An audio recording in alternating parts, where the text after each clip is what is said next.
What's up, everybody? So I got a couple. I'm messing around playing. Let me show you the lick. I don't think I showed you guys. It's open B, hammer, and a 5.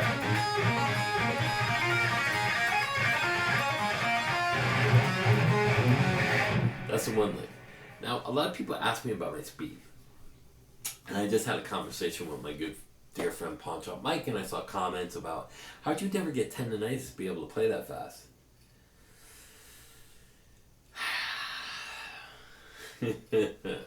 First is proper technique. Now if you watch my fingers, they're not flat, they're pointed straight down and my thumb is under the fretboard. And I used to practice stuff like this where I would mute.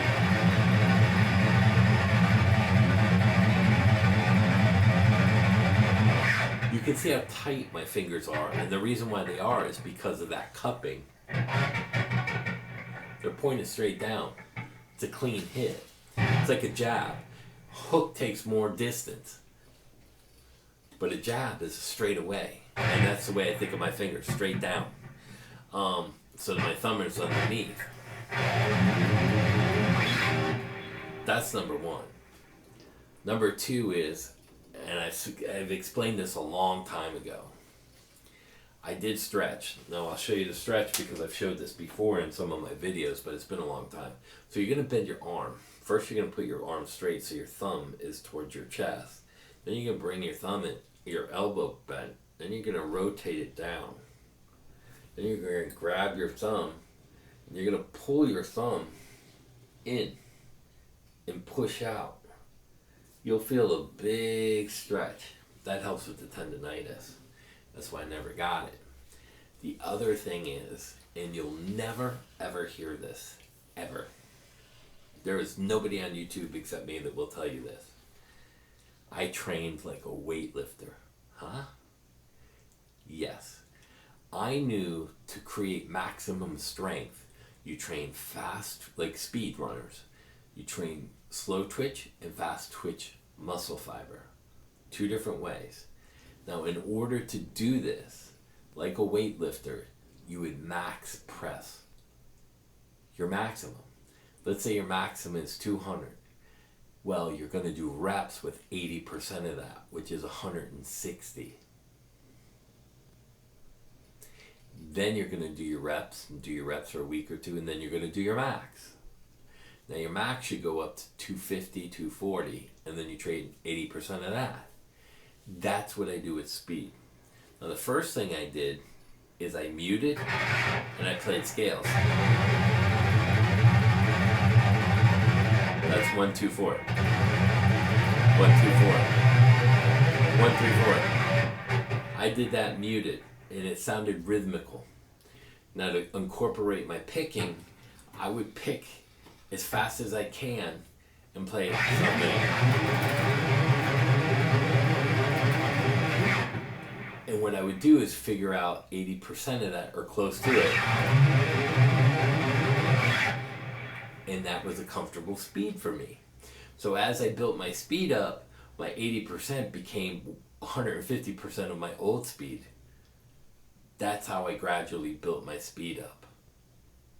And the rhythmical thing helped as well. Those are the couple things that I did to actually create speed without tendonitis.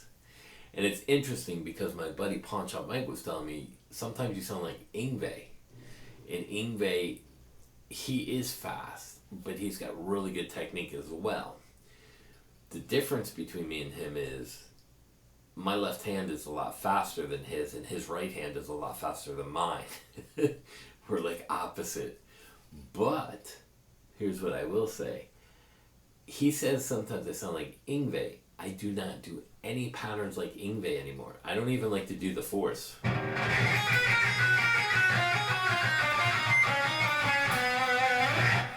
And when I did play force, it wasn't from Ingve, it was from Al Di Meola and John McLaughlin. That's where I learned that. I was listening to classical music and some of the jazz guys at a very young age because I liked the sound of the acoustic guitar, believe it or not, as well. So I wasn't just learning rock lifts. I was learning classical guitar and flamenco kind of guitar at a very, very young age. And I don't know if this is going to help you guys, but the fast twitch training at intervals is a big, big help. So how would I do it? So I would do the maximum speed thing.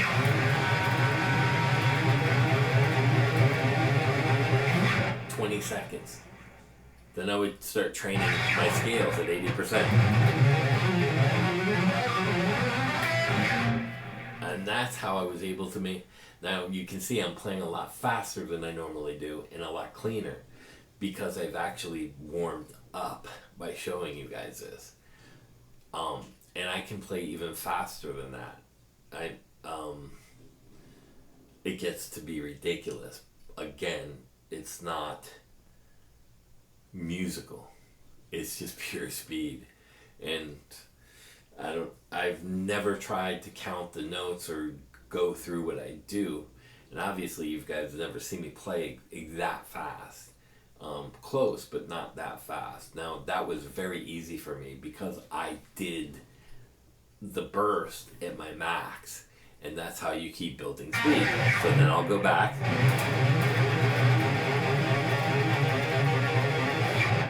And then I'll shake my hands out.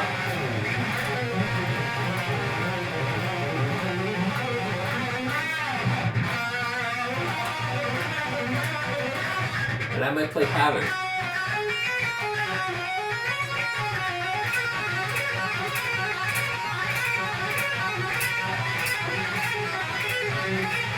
So I'm working on my fingers.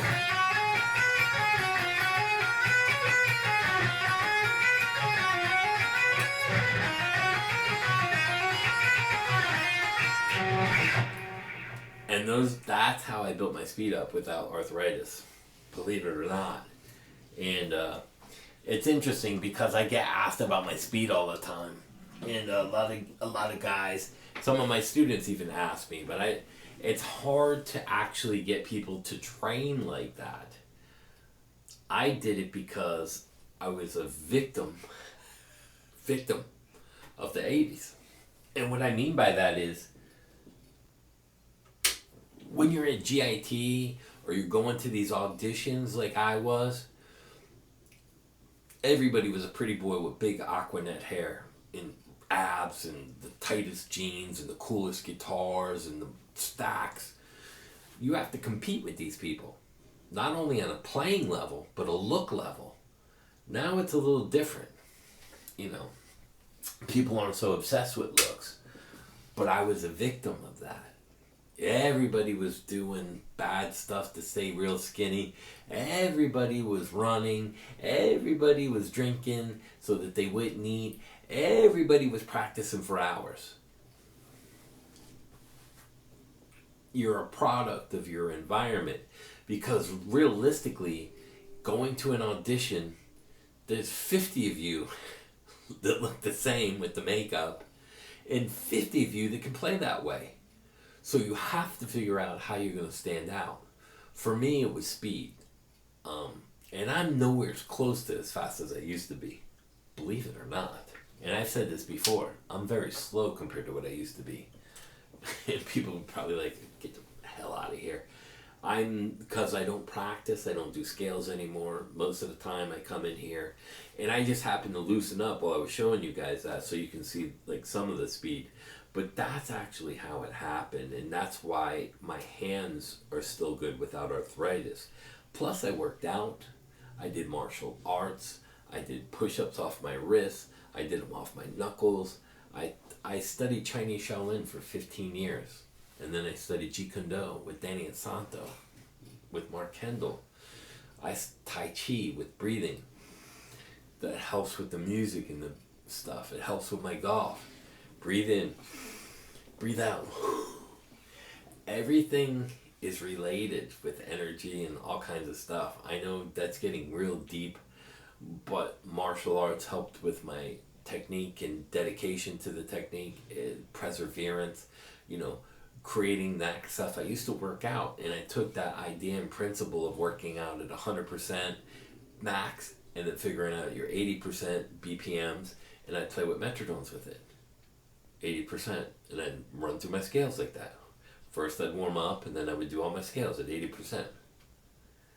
And that became faster and faster until what you guys think is fast is me playing at 80%. Now if I warm up, and maybe I'll do a video of me noodling and how. Maybe I just do a video, I come in here and I don't even talk and I just have at it, and you guys can see what I actually do if I'm warming up and what I work on and how that comes to be. I don't say anything and I just play. So maybe I do a video like that so you guys just can see what I go through when I'm in here and the stuff I have a hard time doing and how I work it out. Maybe that would be a good video, because I don't see anyone showing you they might show you a routine, but it's a planned routine. When I come in here, I don't have no planned routine if I practice. Now this week I'm practicing, I'm doing a band rehearsal. Monday, Tuesday, Wednesday will be scales for me to get my hands super loose, even looser than you just saw. Just so that I can play anything I want to play on stage with the Black Sabbath guys, you know. It's a battle. No, it's not a battle to me, but I want to be able to play it the best. So one of the things that I already told the guys in the band, Richie, the singer, when we come out and we make our noise, we have to go for a minute. He's like, why? I said, because I'm going to play scales and loosen my hands up, making noise. It's just for me to warm up. Now, I don't like to warm up way before. I'll warm up when I hit the stage, because I can already play. I'm just going to get my hands up to speed and loosen them up and then make noise with chords and then play some more. And that's what I like to do. That's a little odd, but you know, because a lot of guitar players. But the problem for me is if I play too long in a back room, I start to lose speed because your hands get tired after a while. They have to rest. So for me, you know, I'll come up, tune some stuff or whatever, and then play a couple chords. But then when I hit the stage, I just start playing with the noise. Can 1, 2, 3, and then I start playing, and we start off with gradual songs, even vocally. We might start off with something that's easy to do that gets the crowd rocking, but it helps us warm up vocally. And something we play really good and sing really good together to help us as a band get in the groove. You got to get into the groove. And for me, it's that thing in the beginning and then getting into a song that I can nail vocally and nail everything, and it sets the tone for me. And it sets the tone for the band, because when they feel you feeling it, they feel it too. So I hope that helps. I'll put this video out right away too, because I was in here playing and again I was talking to some friends, and then I saw some of the comments on the speed and how do I not have tendonitis. That's how. I honestly, that's the only way I can think of it, because I never really thought about it. How come I never really had tendonitis? I don't know. Knock on wood. I want to jinx myself. Anyway, there you go. I hope that helps you. Peace out.